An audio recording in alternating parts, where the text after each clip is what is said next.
Welcome to economics. Today we are on dynamics of markets, perfect competition. How is price formed? The price mechanism. How do we form price in a perfect competition? We are going to be looking at an industry curve and also an individual firm curve. Let's start. Now, you need to draw firstly and understand that an individual and an industry curves are different. They are going to be two combining together, but they are different. We always start with an industry. Now, you must have your heading, industry. Now, this is an industry. You must have your quantity on your XY axis, and then you must have your PCR. PCR stands for price, cost, or revenue, because some graphs will say price only. Some will say cost, some will say revenue.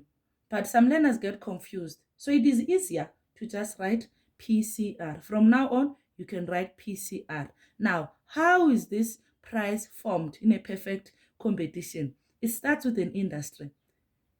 There are many buyers and sellers in a perfect competition. Now, these many buyers and sellers are these suppliers.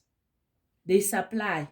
There are many buyers and sellers. So the suppliers will therefore be the supply curve. All those that will be supplying, let's say they are supplying millis.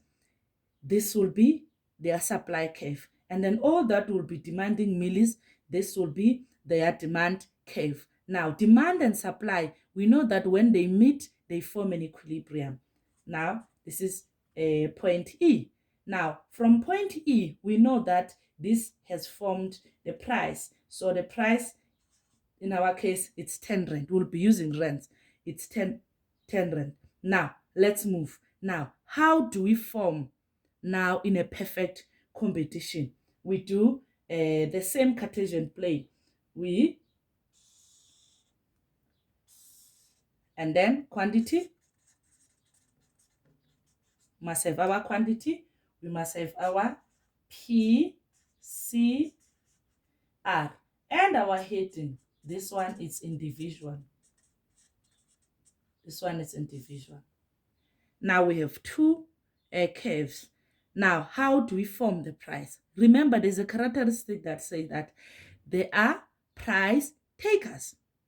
Perfect competition is a price taker. They take the price from the industry. It means that they cannot make their own prices, but rather they must take the price that they find in an industry. In our case, this is an industry for millis.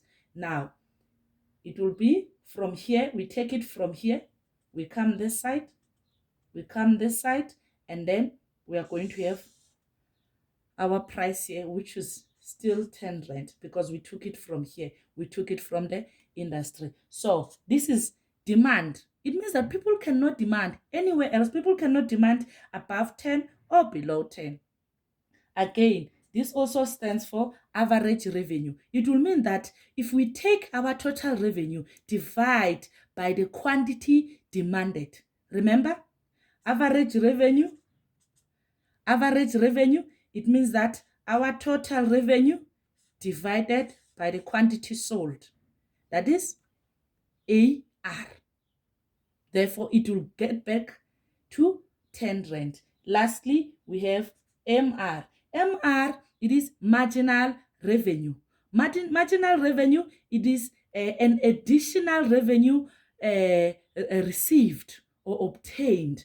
Therefore, these three will always amount to 10 rand because they are price takers. So sometimes you will be asked which one is the price. They can take out these and then they can ask you which one is the price. Take out these two and then this will still be price. This will still be the same as 10 rand. So the price will therefore be formed in this manner. The price will be 10 rand. And we must always include our marginal cost. We must always include our marginal cost for our a graph to be complete. So marginal cost, we'll say that now. This is where MC meets MR. We maximize our profit here. So that means this is the highest price we can charge in a perfect competition. Thank you.